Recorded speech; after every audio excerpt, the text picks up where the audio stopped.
This is Code.org. I'm currently working on the CS Fundamentals International course 3 of it, and I'm on the lesson Maze, Must Get to the Sunflower. Alright, so we have our win-run block and our workspace over here.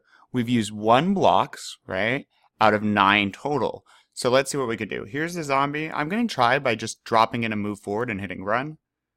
Oh yeah, and we'll move forward once, right? It runs each thing once right now, so great. Now, remember, you can hit run a lot. It actually helps me to do so. I may make less mistakes. I'm going to move right, and then let's just start moving forward. I don't know, maybe 4? Let's give this a shot. So down, and notice it always runs in order, and it highlights it as you go. Uh-oh. And as I said, I make a lot of mistakes in code. That's one of the reasons it is good to hit run a lot. I'm going to get rid of one of these move forwards, and I think I'll be safe.